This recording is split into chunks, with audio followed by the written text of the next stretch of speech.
चिलचिलाती धूप थी। गर्मी की शिद्दत से सड़कें भी ऐसा लग रहा था कि उखड़ रही थी। हर तरफ एक अजीब सी खामोशी थी, जैसे सूरज ने खुद ऐलान जंग कर रखा हो।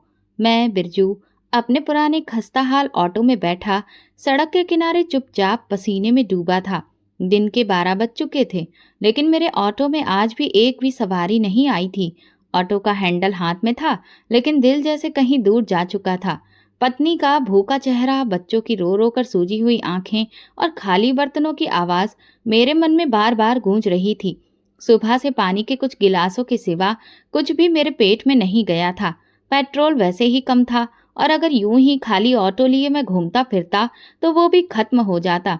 फिर ना ऑटो चलता, ना मैं सोच रहा था कि शायद आज भी खाली हाथ ही लौटना पड़े कि अचानक सामने से एक कमजोर सी बूढ़ी औरत आती दिखाई दी।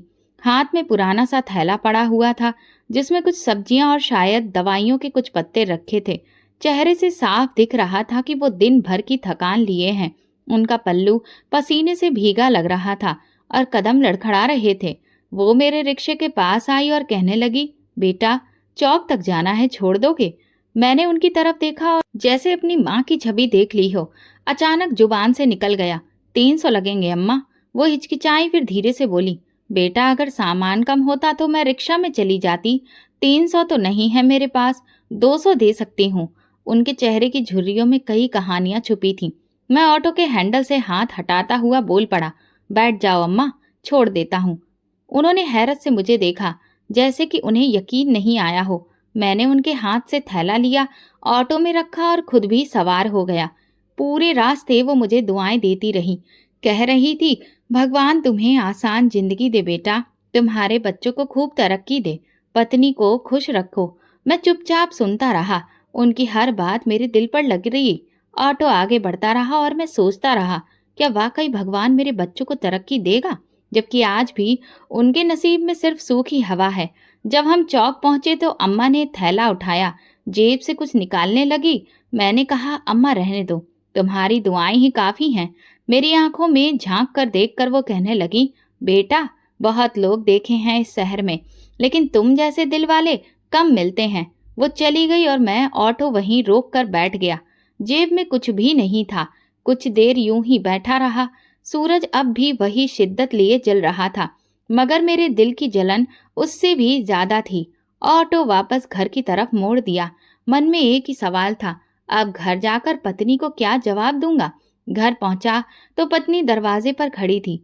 उसकी नजरें ऐसी थी जैसे कह रही हो, फिर खाली हाथ आ गए। मैंने घबराई हुई आवाज में कहा, नहीं, 100 रुपए थे, आटा ले आया हूँ, बच्चों को खिला देना, मैं मुंह धोकर आता हूँ। वो कुछ कहे बिना अंदर चली गई। मैं नल के नीचे बैठकर मुंह धो रहा था और साथ साथ आंखों से आंसू भी बह रहे थे। कितना झूठ बोला था मैंने। 100 रुपए कहाँ थे? बस दिल चाहता था कि बच्चों के चेहरे पर थोड़ी सी खुशी देख सकूं। किचन में हल्की सी आवाज आई, जैसे आटा गूंथा जा रहा हो। पत्नी ने रोटियां पकाई, बच्चों को खिलाया, अब और सबने पेट भर के खाना खाया। जब सब खा चुके थे तो बस एक रोटी बची थी। वो मेरे पास आई और कहने लगी, ये तुम खा लो। मैंने मुस्कुराकर जवाब दिया, नहीं, मैं बाहर से कुछ खा चुका हूँ, तुम खा लो। वो मुझे देखती रही। शायद उसे अंदाजा हो गया था कि मैं झूठ बोल रहा हूँ, लेकिन कुछ बोली नहीं। खामोशी से वो रोटी खाने बैठ गई।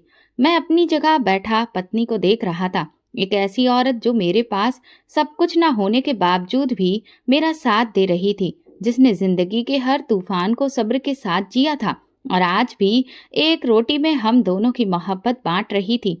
मैंने उसी लम्हे दिल में एक बात तय की, चाहे जैसे भी हालात हों, जब तक जिंदगी है मैं किसी का भला करने से पीछे नहीं हटूंगा। शायद एक दिन भगवान को मेरी अच्छाई पसंद आ जाए। उसी उम्मीद पर मैं रात भर जागता रहा और अगली सुबह दोबारा ऑटो का हैंडल थाम कर सड़क पर निकल आया, नए मंजिल की तलाश में, नए सपने की उम्मीद में। आज भी वही कहानी, और धूप में जलता रहा, मैं भी जलता रहा, मगर ना कोई सवारी मिली, ना कोई उम्मीद। कुछ देर बाद ऑटो एक पेड़ के नीचे खड़ा कर दिया और एक कोने में जा बैठा। जेब में 20 रुपए पड़े थे, जो पानी की बोतल खरीदने के लिए भी नहीं थे। मैं जेब में हाथ डालकर उन 20 रुपयों को मुट्ठी में दबाया और आंखें बंद कर ली। सूरज ढलने लगा तो दिल ने कहा, अब घर चलो, जो होना है हो जाएगा। ऑटो घसीटते हुए मोहल्ले की गली में दाखिल हुआ तो बच्चों की हंसी की आवाज सुनाई दी, लेकिन मेरे घर के सामने एक बार फिर खामोशी छाई थी। दरवाजा खोलकर अंदर गया तो पति ने कोई सवाल नहीं किया, बस मेरी तरफ देखा। नजर वही थी जो दिन ब दिन और ज्यादा तीखी होती जा रही थी।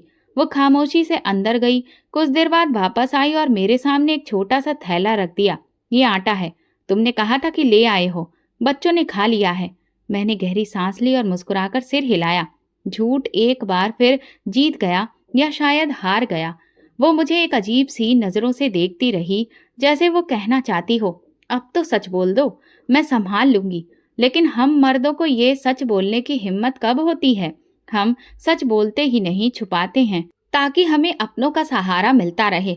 पत्नी ने आटा गूंथना शुरू किया। मैं चारपाई पर बैठा दीवार को घूरता रहा। कुछ देर बाद उसने रोटियां पका ली। बच्चों ने खा लिया तो वो मेरे पास आई। हाथ में एक प्लेट थी जिसमें एक रोटी रखी थी। ये खा लो, तुमने सारा दिन कुछ नहीं खाया होगा। मैंने तुरंत जवाब दिया, मैं तो दोपहर को एक होटल वाले के साथ खा चुका हूँ, तुम खा लो। उसने कहा, अगर वाकई में खा लिया है तो ठीक है, और वो प्लेट लेकर चली गई। मैं पीछे से उसकी थकी हुई कमर को देख रहा था।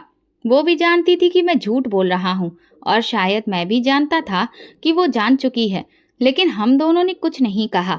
रात गहरी होने लगी। बच्चे नींद में सो गए, लेकिन हम दोनों जागते रहे।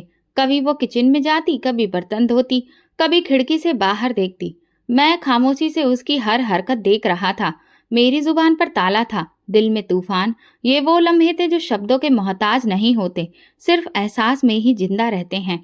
मुझे याद आया, एक बार शादी के पहले साल हमने एक छोटा सा केक मिलकर खरीदा था। उस दिन मेरे पास 250 रुपए थे, और हम दोनों ने वो केक खाते हुए वादा किया था कि एक दिन घर होगा, खुशियां होंगी और बच्चे हमें गर्व से देखेंगे। आज वही पत्नी थी, वही मैं, लेकिन केक नहीं था, बस खामोशी थी। रात गई। उसने मुझसे कहा, कभी कभी लगता है कि शायद हम कोई परीक्षा दे रहे हैं। मैंने धीरे से कहा, शायद ये परीक्षा नहीं, हमारे नसीब का हाल है जो कुछ ज्यादा ही सख्त है। वो धीरे से बोली, बस मैं इतना जानती हूँ कि तुम मेहनत करते हो, ये भी जानती हूँ कि तुम झूठ बोल रहे हो, लेकिन इस झूठ में भी एक सच्चाई छुपी है, और वो ये कि तुम चाहते हो कि हम हिम्मत ना हारें। मेरी आंखों से आंसू बहने लगे। उनसे नजरें चुराने के लिए मैंने मुंह फेर लिया। तुमने वो आखिरी रोटी मेरे लिए बचाई थी ना? वो मुस्कुराकर बोली, और तुमने वो रोटी मेरे लिए छोड़ दी थी। यही वो पल था जब मुझे लगा हम दोनों का पेट चाहे खाली हो, मगर दिल मोहब्बत से भरे हुए हैं। मैंने उसकी तरफ हाथ बढ़ाया, उसने थाम लिया। हम दोनों ने उस रात कुछ नहीं खाया, लेकिन ऐसा लग रहा था कि जैसे हमने दुनिया की सबसे बड़ी दौलत पा ली हो। खामोशी में लिपटी हुई मोहब्बत की वो थाली, जिसमें सिर्फ कुर्बानी थी, सब्र था और दुआ की वो महक जो शायद आसमानों तक पहुंच गई थी। सुबह के वक्त सूरज अभी पूरी तरह निकला नहीं था, लेकिन मेरे दिल पर अंधेरे पहले से छाए थे। मैं बिस्तर से उठा, नहा धोकर कपड़े बदले और खामोशी से ऑटो की चाबी लेकर बाहर आ गया। पत्नी ने कुछ नहीं पूछा, शायद वो जान गई थी कि मेरे पास कहने को कुछ नहीं बचा। ऑटो सड़क पर लाया तो पहला झटका तब लगा जब सीट पर बैठते ही अंदाजा हुआ कि पेट्रोल तकरीबन खत्म हो चुका है। कल के 2-3 चक्कर में टंकी को बिल्कुल खाली कर दिया था। जेब में हाथ डाला तो बस चंद सिक्के थे, जो शायद एक चाय के कप के भी ना होते। दिल ने कहा, वापस जाओ, आज का दिन भी यूं ही गुजरने दो। लेकिन फिर वो सपना, वो वादे और बच्चों के चेहरे सामने आ गए, और मैंने रिक्शा स्टार्ट कर दिया। पेट्रोल पंप वही पुराना था जहां कई बार मैंने घंटों खड़े होकर दूसरों को पेट्रोल भरवाते देखा था। आज फिर एक बार उसी उम्मीद के साथ गया कि शायद पंप वाले अमित भैया मुझ पर रहम खा ले। अमित भैया भले ही स्वभाव के सख्त मिजाज इंसान थे, लेकिन मोहल्ले के ही थे, इसलिए उनसे कुछ जान पहचान हो गई थी। ऑटो पेट्रोल पंप के सामने लाकर रोका और हिचकिचाते हुए कहा, अमित भैया 5 लीटर डाल देंगे? कल तक दे दूंगा पैसे। उन्होंने मुझे सिर से पांव तक देखा, जैसे मेरी हालत को तोल रहे हों। फिर नाक चढ़ाते हुए बोले, बिरजू तुम तो हमेशा उधार की ही बात करते हो। हम भी भाई कारोबार करते हैं, कोई दान नहीं देते। पहले जो उधार दिया था वो भी 3 दिन बाद दिया था। मैंने झुकी निगाहों से कहा, जानता हूँ, लेकिन अब की बार वादा है, कल सुबह तक चुका दूंगा। इससे पहले कि मैं बात पूरी करता, वो अचानक बोले, चलो ठीक है डाल देता हूँ, लेकिन ये आखिरी बार है, आइंदा बगैर पैसे के मत आना। मेरी खुददारी एक लम्हे को सिमट गई। जैसे किसी ने मुझे पूरी भीड़ में नंगा कर दिया हो। वहां आसपास दूसरे लोग भी मौजूद थे, कुछ मोटरसाइकिल वाले, कुछ अपने ऑटो में पेट्रोल ही भरवा रहे थे। सबने एक लम्हे को मेरी तरफ देखा और फिर नजरें फेर ली, लेकिन वो एक लम्हा सदियों जितना लंबा लग रहा था। अमित भैया ने पेट्रोल भरा, रसीद काट कर हाथ में थमाई और कहा, कल सुबह। मैं चुपचाप रसीद जेब में डाली और ऑटो लेकर पंप से बाहर निकल आया। दिल में अजीब सा बोझ था, जैसे पेट्रोल नहीं नमक भर गया हो। सड़क पर आकर मैंने ऑटो धीरे धीरे चलाना शुरू किया। हर बार किसी मोड़ पर जब मुझे कोई साथी ड्राइवर दिखाई देता तो मैं नजरें चुरा लेता। उनमें से अक्सर मेरे जानने वाले थे। अमन, विजय, जतिन सब अपने अपने ऑटो में व्यस्त थे।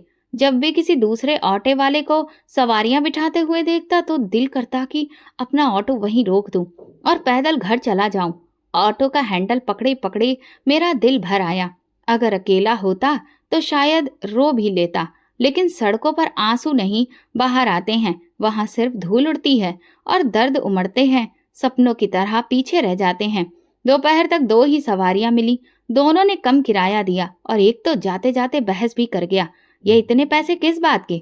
मैंने कुछ नहीं कहा, बस चुपचाप आगे देखा, जैसे कुछ सुना ही ना हो। ऐसे वक्त में इंसान ना तो भगवान की परवाह करता है, ना अपनी इज्जत की, बस वक्त का मुकाबला करता है, और वो मुकाबला सबसे ज्यादा जालिम होता है। शाम को ऑटो लेकर वापस मोहल्ले की तरफ आ रहा था तो रास्ते में एक जगह रुककर चाय का सोचा।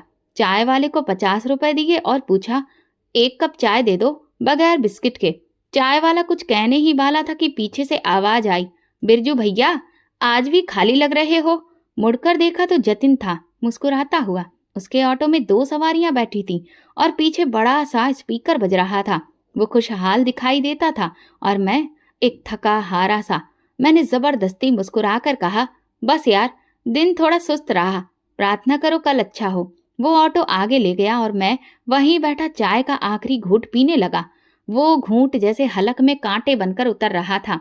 खुददारी, इज्जत, सपना, हसरते, सब के सब जैसे एक कप में ही डूब गए हों। रात में घर लौटा तो पत्नी दरवाजे पर खड़ी नहीं थी, शायद थककर बच्चों के साथ सो गई थी। दरवाजा खुद खोला, चुपचाप अंदर गया और एक कोने में जाकर बैठ गया। आज भी कुछ नहीं लाया था और कल भी जाने क्या होगा, लेकिन उस लम्हे दिल में एक प्रार्थना आई, भगवान, अगर मेरी मेहनत ही काफी नहीं तो कोई और ही रास्ता दिखा दो।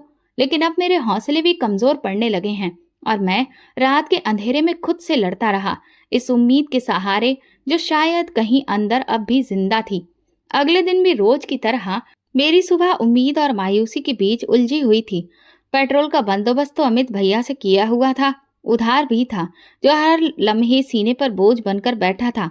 रात खाली पेट गुजरी और दिल में वही सवाल अभी भी गूंज रहा था, जो हर दिन मुझे नए लहजे में पूछता था, क्या आज का दिन अच्छा होगा। ऑटो स्टार्ट किया और सड़क पर निकल गया। गर्म हवा चेहरे पर ऐसे लग रही थी जैसे मेरी नाकामी का मजाक उड़ा रही हो। सड़क सुनसान थी, कहीं कोई साया नहीं, न सवारी न आवाज, बस ऑटो के इंजन की धीमी धीमी आवाजें और दिल की बेचैनी। दोपहर के करीब जब सूरज काफी तेज था, मैं शहर के पुराने इलाके के पास से गुजर रहा था। वहां पेड़ों के नीचे एक छोटा सा स्टॉप सा बन गया था, जहां कभी कभार बुजुर्ग लोग बैठकर आराम किया करते थे। आज भी वहां एक सफेद कुर्ता पैजामा में हल्की सफेद दाढ़ी वाले बुजुर्ग बैठे थे। उनकी आंखें बंद थीं और हाथ में कुछ था जो वो धीरे धीरे घुमा रहे थे, जैसे कोई जिक्र हो रहा हो। मैंने ऑटो थोड़ा आगे किया ही था कि अचानक वो बुजुर्ग उठे, मेरे रिक्शा की तरफ बढ़े और बिना कुछ कहे धीरे से आकर बैठ गए। मैं चौंक गया। बाबा जी, कहाँ जाना है? उन्होंने आंखें धीरे से खोली। चेहरे पर एक ऐसी नमी और सुकून था जो शब्दों से बयां नहीं हो सकता। फिर बोले, बस सीधा चलो। लेकिन बाबा जी, किस तरफ? कहाँ?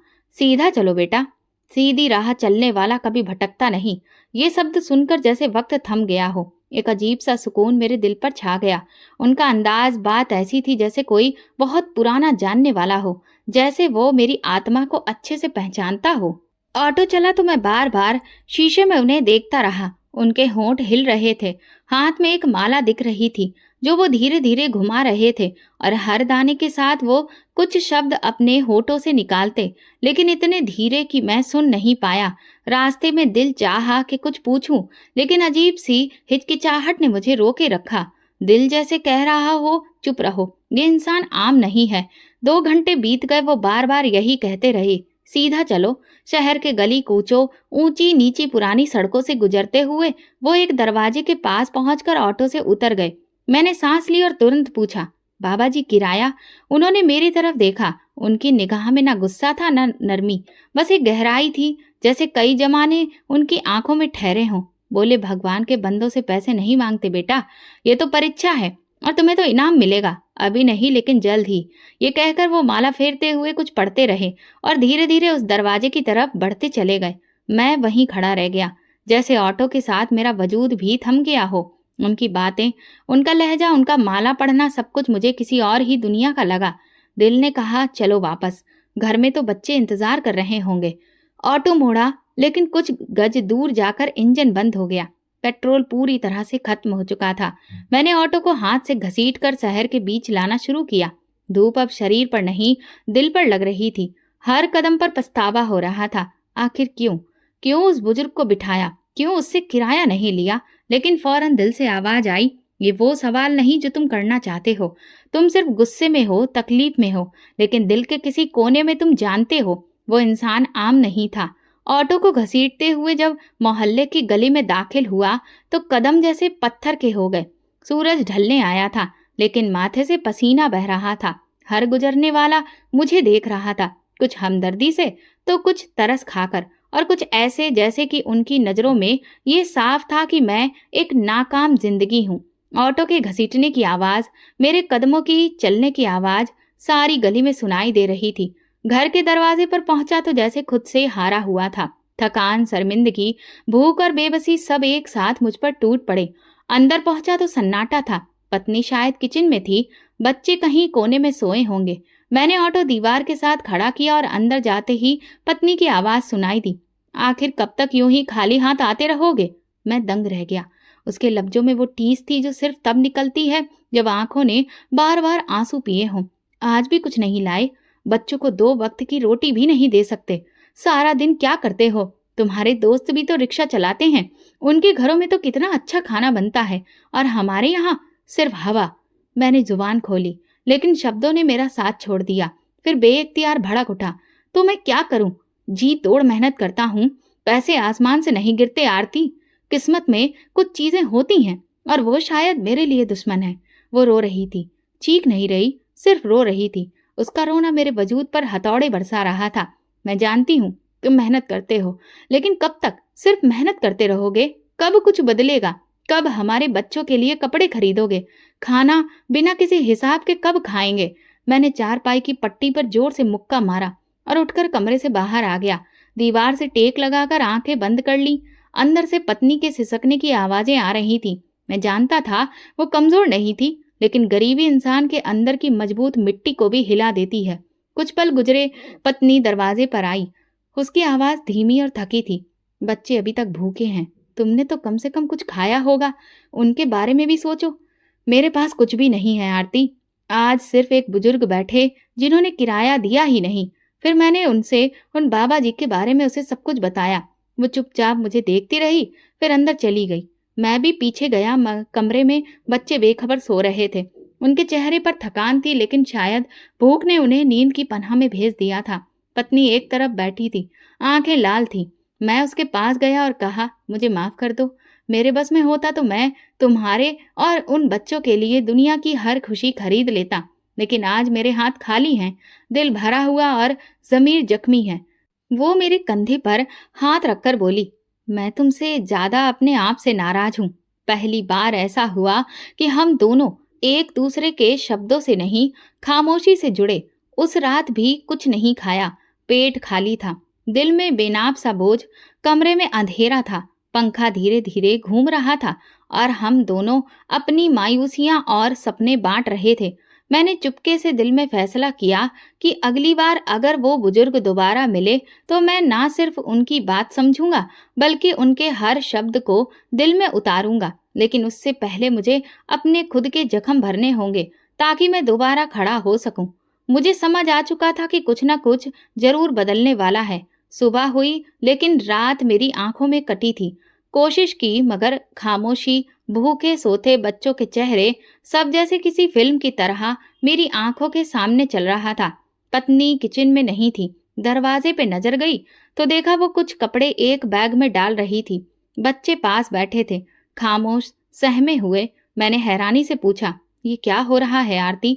उसने मेरी तरफ देखा और फिर धीरे से बोली, अब बस बहुत हो गया। अब बच्चों को लेकर मैं मायके जा रही हूँ। माँ के घर में शायद एक वक्त की रोटी तो मिल जाएगी।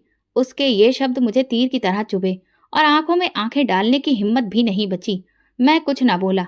आरती, देखो, अब कुछ मत कहो। मैं जानती हूँ तुमने मेहनत की है, लेकिन भूख, बच्चों की खामोश आंखें और खाली बर्तन अब बर्दाश्त से बाहर है। शायद मुझे मेरे मायके में कुछ सुकून मिले, तुम्हें भी और मुझे भी। वो बाहर निकल गई। बच्चों को चुपचाप उंगली पकड़कर साथ ले गई। दरवाजा बंद हुआ तो ऐसा लगा जैसे जिंदगी का सबसे कीमती हिस्सा मुझसे छिन गया हो। मैं चारपाई पर बैठ गया। दिल जैसे टुकड़ों में बट गया। खामोशी ऐसी थी जैसे पूरा मोहल्ला सुन रहा हो कि बिरजू की पत्नी बच्चे लेकर चली गई। घंटा यूं ही बैठा रहा, हाथों में चेहरा छुपाए। कभी दरवाजे को देखता तो कभी खुद को। रात को बिस्तर पर लेटता तो नींद आंखों से कोसों दूर थी।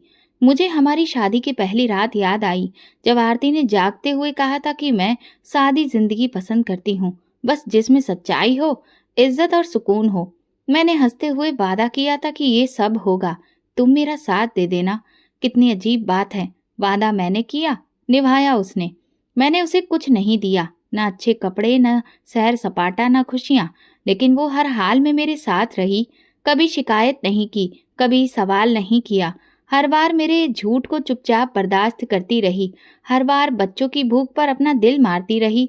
और जब वो रूठ गई तो शायद मैं खुद से रूठ गया। आंखें बंद की तो उसके आखिरी शब्द कानों में गूंज रहे थे, शायद एक वक्त की रोटी मिल जाए। दिन में दर्द उठा, ऐसा लगा जैसे मैं सब कुछ हार चुका हूँ, सिर्फ पत्नी नहीं, अपनी जमीन भी। सुबह उठा तो मन हताश था, इसलिए मंदिर चला गया। भगवान के सामने बैठा तो आंसू निकल पड़े। मैंने उस औरत को तकलीफ क्यों दी जो हमेशा मेरे साथ खड़ी रही? हे भगवान, मुझ पर रहम करो। बस कैसे भी मेरी पत्नी का दिल बदल दो, वो मेरा घर फिर से आबाद कर दे। घर लौटा तो कुछ हल्का लग रहा था। कपड़े बदले, चाय पी और सीधा अपने ससुराल गया। बहुत ही चाहत लग रही थी, लेकिन नीयत साफ थी। दरवाजे पर पहुंचा तो आरती की छोटी बहन मिली। उसने मुझे हैरत से देखा, फिर अंदर बुला लिया। आरती आंगन में बैठी थी, बच्चे आसपास खेल रहे थे। उसने मुझे देखा तो चेहरा सुन्न हो गया। मैं उसके सामने हाथ जोड़कर बैठ गया और कहा, मैं तुमसे माफी मांगने आया हूँ आरती। वो कुछ देर चुप रही, फिर बोली, माफी से पेट नहीं भरता, लेकिन नीयत बदल सकती है। आरती, मैं जानता हूँ कि तुम थक चुकी हो, लेकिन मैं भी अब वो बिरजू नहीं रहा। कल रात पहली बार मैंने खुद को आईने में देखा और बहुत शर्मिंदा हुआ। वो बच्चों की तरफ देखते हुए बोली, तुम्हें यकीन है कि सब बदलेगा? मैंने कहा, नहीं, लेकिन उम्मीद है। और अब की बार वो उम्मीद प्रार्थनाओं से जुड़ी है, और तुम्हारे बिना ये प्रार्थना अधूरी है। आरती की आंखें भर आईं, लेकिन उसने हाथ बढ़ाकर कहा, चलो घर चलते हैं। वापसी का रास्ता मेरे दिल के बोझ को हल्का करता जा रहा था। इस बार वो मेरे साथ थी, बच्चों के साथ और एक नई उम्मीद के साथ। शायद सब कुछ अब भी वैसा ही हो, वही ऑटो, वही तंग हाली, लेकिन एक बात जरूर बदल गई थी। अब हम फिर से एक साथ थे, और यही सबसे बड़ी दौलत थी। अगली सुबह मैंने हिम्मत की, पुराने दोस्त नवीन के पास गया। वो कभी मेरे साथ स्कूल में पढ़ता था, लेकिन किस्मत ने उसे किसी दुकान पर सेल्समैन बना दिया था, जहां तनख्वाह तो कम थी, लेकिन वक्त पर आ जाती थी। नवीन कुछ दिन का उधार चाहिए, सिर्फ इतना कि ऑटो में पेट्रोल डलवा सकूं। नवीन ने एक पल मुझे देखा, फिर जेब से कुछ नोट निकालकर थमा दिए। बिरजू, मुझे याद है जब हम बच्चे थे तो तुमने मेरे लिए स्कूल में किताब खरीदी थी। आज वही कर्ज लौटा रहा हूँ। मैंने नजरें झुकाकर धन्यवाद कहा। दिल अजीब सी नरमी से भर गया था। ऐसा लगा जैसे शायद प्रार्थनाएं अब रास्ता बनाने लगी हैं। पेट्रोल डलवाकर ऑटो सड़क पर ले आया। अभी सूरज पूरी तरह से निकला नहीं था, लेकिन दिल में अजीब सी रोशनी महसूस हो रही थी। वो दिन दूसरों की तरह आम दिन लग रहा था, जब तक मैं पुराने इलाके के मोड़ पर नहीं पहुंचा, जहां रास्ते के किनारे वही साया खड़ा दिखाई दिया। मेरे दिल की धड़कन तेज हो गई। वही सफेद कपड़ों में हल्की सफेद दाढ़ी वाले बुजुर्ग, जिन्होंने मुझे पहले भी किराया नहीं दिया था और कहा था, भगवान के बंदों से पैसे नहीं मांगते। मैंने ऑटो रोक दिया। बिना कुछ कहे वो आकर बैठ गए। मैंने धीरे से पूछा, कहाँ जाना है बाबा जी? वो मुस्कुराए, जैसे मुझे पहचान लिया हो। कहाँ जाना है, ये तो तुम्हें पता होना चाहिए। मैं तो बस तुम्हें तुम्हारे ही रास्ते पर वापस ला रहा हूँ। मैं उनकी बात पूरी तरह समझ नहीं पाया, लेकिन दिल किसी राज को ढूंढने लगा और ऑटो चल पड़ा। रास्ते में वो माला निकाल कर जपने लगे। मैंने शीशे में देखा, उनके होंठ हिल रहे थे। फिर कुछ दूरी पर पहुंचने पर उन्होंने मुझे रुकने को कहा। ऑटो से उतरते हुए वो मेरे पास आए और माला मेरे हाथ में थमाकर धीरे से बोले, भगवान की पूजा पाठ करो बेटा, वही तुम्हारे दिल के दरवाजे को खोलेगा। लेकिन याद रखना, दरवाजे सिर्फ उनके लिए खुलते हैं जो दस्तक देना जानते हैं। मैंने माला हाथ में ली, जैसे किसी बहुत ही पवित्र चीज को छू रहा हूँ। वो बुजुर्ग धीरे धीरे चलते हुए गली में खो गए और मैं वहीं खड़ा रहा। दिल में हलचल थी, जैसे सीने के अंदर कुछ जागने लगा हो। घर लौटा तो आरती ने पूछा, कोई सवारी मिली? मैंने उसे माला दिखाई और कहा, आज एक और मुलाकात हुई उन्हीं बुजुर्ग से। वो हैरत से माला देखने लगी, फिर मेरे चेहरे की तरफ देखकर खामोश हो गई। जब सब सो गए तो मैं माला निकालकर पूरे मन से भगवान का नाम जपने लगा। मुझे ऐसा लगा कि जैसे बरसों का बोझ एक एक करके मेरे आंसुओं से बह गया। मैं थक गया हूँ भगवान, लेकिन अब मैं समझ चुका हूँ कि जो कुछ है बस तू ही है। मैं बहुत सारे इंसानों से मांगता रहा, लेकिन अब मैं तुझसे मांगता हूँ, मेरी खुददारी को ऐसे जाल में ना फंसने देना कि मैं फिर से टूट जाऊं। जब मैं माला जपने के बाद आराम से बैठा तो मुझे हकीकत का पता चला। वो कोई आम माला नहीं थी। उसके दाने हल्के से चमकने लगे थे, जैसे हर एक दाने में कोई दिया जल रहा हो। मैं घबरा गया, आंखें मली, दोबारा देखा, वही रोशनी मेरी जेब में थी जिसे चांदनी सिमट आई हो। दिल धड़कने लगा, लेकिन खौफ नहीं था, यकीन था। मैंने उस माला को सीने से लगाया और कमरे की खिड़की से बाहर आसमान की तरफ देखा। मुझे लग रहा था कि ये कोई इत्तेफाक नहीं, वो बाबा जी, उनकी बातें, वो माला, सब कुछ भगवान की तरफ से एक संदेश था। मैंने फैसला किया कि अब मैं बरकत की तलाश में निकलूंगा। अब वो माला सिर्फ मेरी नहीं रही थी, वो मेरे मन की जुबान बन चुकी थी। अगले दिन जब मैं अपने काम से लौटा तो समय निकालकर माला को एक बार फिर से फेरना शुरू किया। लेकिन ये क्या, अचानक मैंने देखा कि माला से खून की बूंदें गिरने लगी। ये देखकर मेरा दिल सदमे में आ गया और मैं हड़बड़ा उठा। लेकिन तभी अचानक ऐसा लगा कि वो खून के धब्बे गायब हो चुके थे।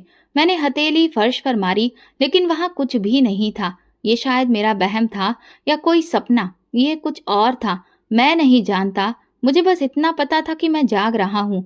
मेरी सांसें तेज थीं, आंखें नम और दिल बेकाबू। कमरे में बिल्कुल खामोशी थी, लेकिन दिल में तूफान उठने लगा। मैंने उस माला को अपनी हथेलियों के बीच दबा लिया, आंखें बंद की और भगवान से कहा, तुम भला मुझे क्या दिखाना चाहते हो? उसी वक्त एक अजीब सा एहसास दिल में जगा। क्या वो खून के कतरे मेरे दुखों की परछाई थे या मेरे किसी गुनाह का बोझ? कुछ समझ ही नहीं आ रहा था। अगले दिन जब मैं ऑटो में बैठकर शहर की तरफ गया तो सुबह से शाम हो गई, लेकिन कोई सवारी बहुत मुश्किल से ही मिली। फिर भी चेहरे पर थकान के बावजूद दिल में सुकून था, ऐसा सुकून जो इंसान को टूटने से पहले थाम लेता है। जब मैं मोहल्ले में दाखिल हुआ और गली के मोड़ पर पहुंचा तो सामने का मंजर देखकर ऑटो का हैंडल हाथ से छूटते छूटते बचा। मेरा दिल धक्क से रह गया। मेरे घर के सामने भीड़ लगी थी, औरतें, बच्चे, नौजवान सब लाइन में खड़े थे। कुछ के हाथों में खाली बर्तन थे, कुछ अपने कपड़ों का दामन फैलाए खड़े थे। मैं जल्दी से ऑटो एक तरफ रोका और लोगों की तरफ बढ़ा। एक नौजवान लड़का मेरे पास आया और खुशी से बोला, अरे बिरजू भैया, भगवान ने तो आपको खूब दिया है। हलवा पूरी इतनी अच्छी है कि हाथ ही चाटते रह जाएं। मैं चौंक गया, ये क्या कह रहे हो भैया? वो बोला, अरे आपके घर से तो डोंगियां निकली हैं जो सबको बांटी जा रही हैं। सब लोग आपको दुआएं दे रहे हैं। मैं कुछ बोल ना सका, जल्दी से आगे बढ़ा और जब घर के दरवाजे पर पहुंचा तो हैरान रह गया। आरती किचन के दरवाजे पर खड़ी लोगों को प्लेटों में हलवा पूड़ी दे रही थी। बच्चों के चेहरे खिल रहे थे और वो उन डोंगियों के पास बैठे खुशी से शोर मचा रहे थे। मेरे कदम जैसे थम गए, आंखें फटी की फटी रह गईं। आरती, ये सब कहाँ से आया? उसने मुझे देखा और मुस्कुराई, फिर प्लेट में हलवा पूड़ी निकालते हुए बोली, एक बुजुर्ग आए थे, सफेद दाढ़ी वाले, वही जिनका जिक्र तुम करते हो। उन्होंने एक गाड़ी से 6 डोंगियां निकलवाई, हमारे घर में रखवाई और कहा, भगवान के नाम पर बांटो, वो तुम्हें और देगा। मैं दंग रह गया। क्या वही बुजुर्ग थे? हाँ, वो बोली। मैं उनकी आंखों में एक अजीब सा सुकून देख रही थी। इतना कहकर वो चले गए थे। मैंने पूछा भी आप कौन हैं, कहाँ से आए हैं, तो मुस्कुराकर बोले हमें पहचानने के लिए नजर चाहिए और देने के लिए नियत। फिर वो चले गए। ऐसा लगा कि जैसे मेरी प्रार्थनाओं का जवाब मुझे भगवान ने दिया हो। ये हलवा पूरी, ये खुशबू, ये सब सच्चाई है। आरती ने पलटकर मुझे देखा। हाँ, ये सब सच है। बात तो ये है कि जितनी बनाती जा रही हूँ वो डोंगियां खाली नहीं हो रही। मैं उन बर्तनों में झांक कर देखता तो वे सच में हलवा पूरी से भरे पड़े थे, जो खत्म ही नहीं हो रहे थे। मेरी आंखें नम हो गईं। मैं जमीन पर बैठ गया और दोनों हाथों को चेहरे पर रख लिया। लोग आ जा रहे थे। आरती खाना बांट रही थी। बच्चे हंस रहे थे। मैं खामोशी से रो रहा था। ये आंसू खुशी के नहीं थे, ये शुक्र अदा करने के थे। जैसे कि भगवान किसी गुनहगार की पुकार सुन ले और जवाब खुद जमीन पर भेज दे।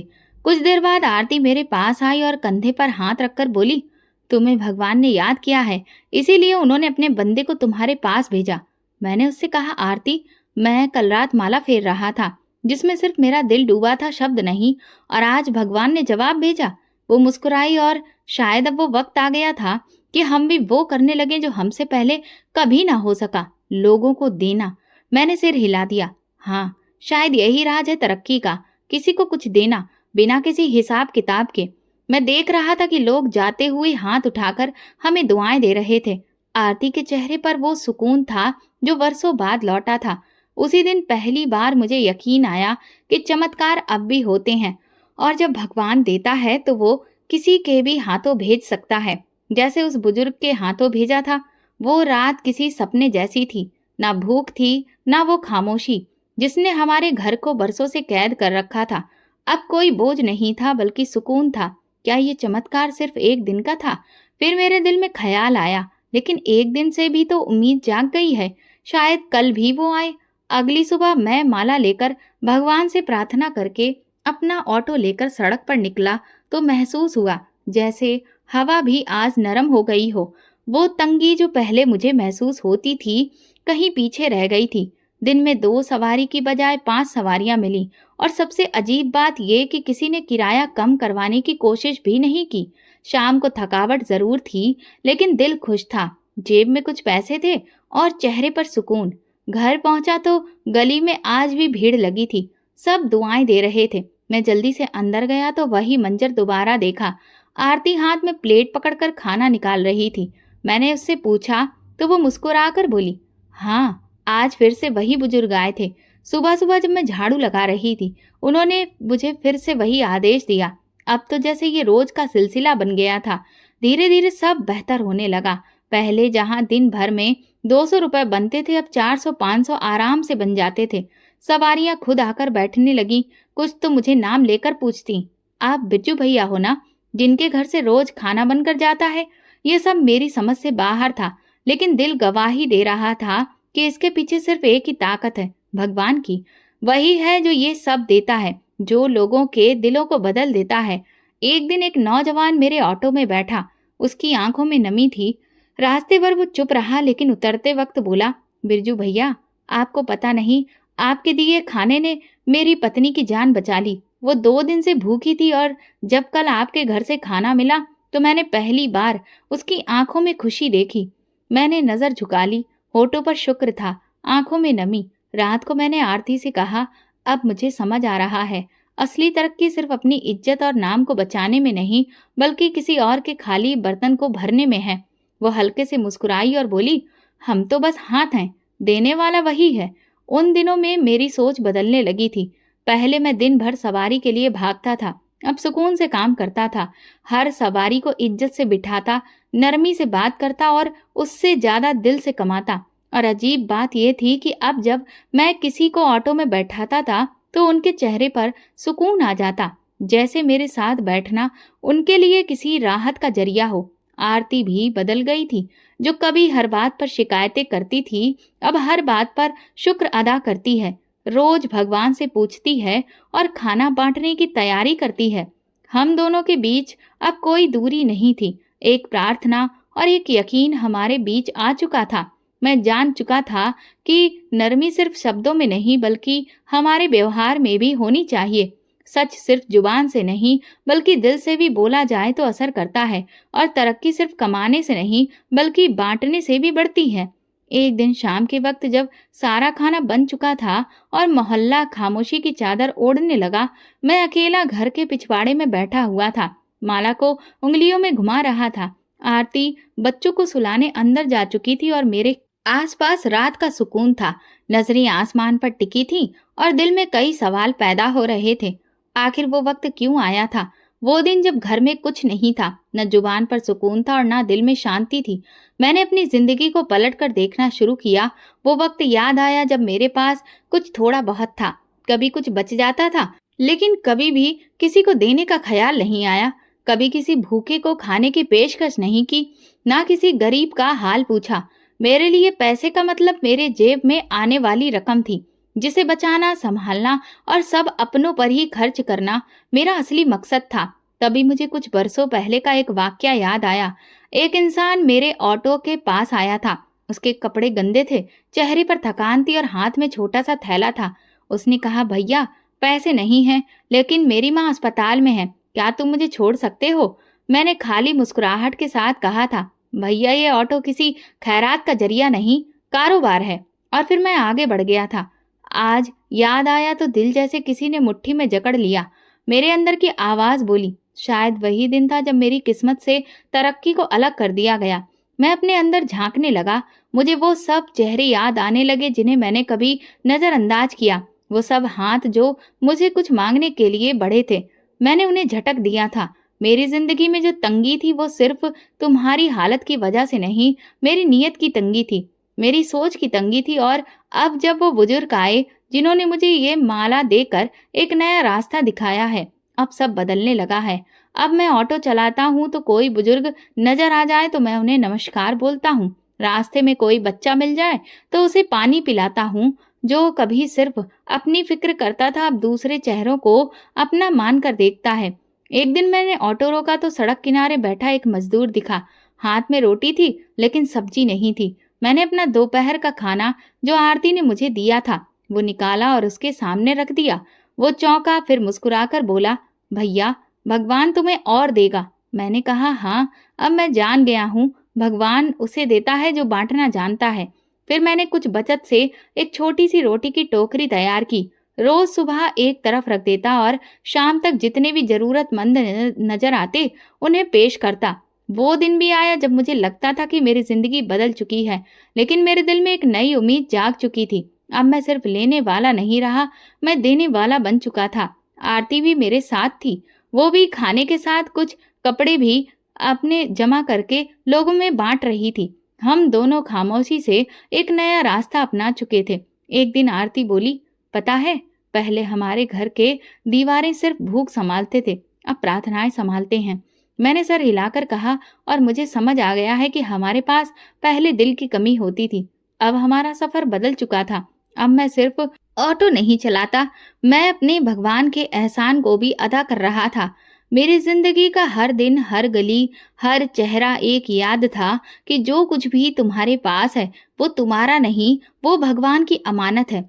हमें समझ में आ चुका था कि तरक्की हाथ की मेहनत में नहीं, दूसरों की मदद में है। 10 साल बीत गए, वक्त जैसे पंख लगाकर उड़ गया हो। उस दिन के बाद वो बुजुर्ग दोबारा कभी नजर नहीं आए, ना वो गाड़ी और ना ही सफेद दाढ़ी वाले वो बाबा। उनकी सुकून भरी आवाज, लेकिन उनकी दी हुई माला अभी भी मेरे पास है, वैसी ही है। वो मेरे हर फैसले में मेरे साथ हैं। जब आखिरी बार वो डोंगी लेकर बाबा आए थे तो मैं और आरती समझ चुके थे कि ये किस्सा हमें रास्ता दिखाने का था।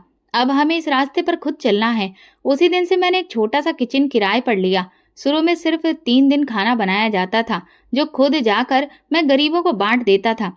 आरती ने अपने जेवर बेचकर बर्तन खरीदे और हमने फैसला किया कि जितना हो सकेगा करेंगे। अगर कुछ नहीं हो सका तब भगवान के दरवाजे पर जाकर हाथ फैलाएंगे, लेकिन इंसानों के आगे नहीं। फिर एक दिन ऐसा आया जब एक ऊंचे दर्जे वाला मेरे ऑटो में बैठा। रास्ते भर वो चुप रहा, लेकिन उतरते वक्त अचानक बोला, तुम्हारी बातों से लगता है तुम कुछ नेकी का काम करते हो। मैंने बताया कि मैं ऑटो चलाता हूँ और लोगों को खाना भी खिलाता हूँ। उसने मुझे ध्यान से देखा और कहा, कल मेरे दफ्तर आओ, कुछ काम है। मैं अगले दिन गया। उसने गंभीरता से कहा, तुम्हारी सच्चाई ने मेरे दिल को छू लिया है। मैं चाहता हूँ कि तुम्हारे खाने का काम और बेहतर हो। मैं सारा खर्चा उठाऊंगा। तुम बस अच्छे से काम करो। वो दिन मेरी जिंदगी का नया मोड़ था। अब मैं ऑटो नहीं चलाता, लेकिन रोज कम से कम 500 लोगों को खाना जरूर खिलाता हूँ। वही गली, वही मोहल्ला। अब मेरी रोटी की छोटी सी किचन से खुशबू निकलती है और दरवाजे पर हर दिन वही मंजर होता है जो किसी जमाने में मेरे घर के सामने हुआ करता था। भीड़ लगी होती है, बर्तन होते हैं, आंखों में शुक्र की चमक। लोग कहते हैं बिरजू भैया के दरवाजे से कोई भूखा वापस नहीं जाता, और मैं सिर्फ मुस्कुराता हूँ, क्योंकि मैं जानता हूँ कि ये सब मेरे भगवान की वजह से है। ये उस बुजुर्ग की दुआ है, उनका माला का राज है जो आज भी मेरे तकिए के नीचे रखी रहती है। मेरा बेटा स्कूल जाता है और बेटी कॉलेज जाने की तैयारी कर रही है। आरती अब औरतों की टीम संभालती है, जो खाना पकाती है और बनाती है और जरूरतमंद घरों तक भी पहुंचाती है। मेरा घर अब वो सिर्फ मेरे बच्चों का नहीं, भगवान के बंदों का घर बन चुका है। मुझे याद है, एक दिन एक फकीर ने खाना खाते हुए कहा था, बिरजू, तुम्हारे हाथ में भगवान ने बरकत डाल दी है। मैंने उसे पल आंखें बंद करके दिल में कहा, भगवान, जब तक ये हाथ चल रहे हैं इन्हें अपना आशीर्वाद देते रहना। मैं अपने इस सफर में एक बात सीख चुका था, जब नीयत बदलती है तो नसीब भी बदलता है। जब दिल साफ हो तो रास्ते खुद खुल जाते हैं, और जब कोई बंदा सिर्फ भगवान के लिए काम करता है तो उसे भगवान और देता है। फिर सारी दुनिया की दौलत भी उसके मुकाबले में कम लगती है। मैं बुजुर्ग को कभी भी नहीं भूल सकता। यही मेरी जिंदगी की कहानी है, बिरजू की कहानी, जो कभी एक सिक्का बचाने के लिए इनकार कर देता था और आज बिना मांगे देता है, क्योंकि उस रात मैं समझ चुका था कि तरक्की हिसाब से नहीं, नीयत से आती है। और मेरे लिए सबसे बड़ा चमत्कार यही है कि मैं अब सिर्फ तरक्की के लिए नहीं, प्रार्थना और दुआओं के लिए कमाता हूँ। जहाँ दिल साफ हो तो मदद का जज्बा अपने आप पैदा हो जाता है, और भगवान खुद हमारे सामने ऐसे रास्ते खोल देता है जिनके बारे में इंसान कभी सोच भी नहीं सकता। तो दोस्तों, अगर आपको हमारी कहानी पसंद आई हो तो कमेंट करके ज़रूर बताएं। वीडियो को लाइक करें और ज़्यादा से ज़्यादा शेयर करें। अगर आप चैनल पर नए हैं तो सब्सक्राइब जरूर करें और नोटिफिकेशन बेल दबाएं ताकि अगली अपडेट सबसे पहले आपको मिले। धन्यवाद।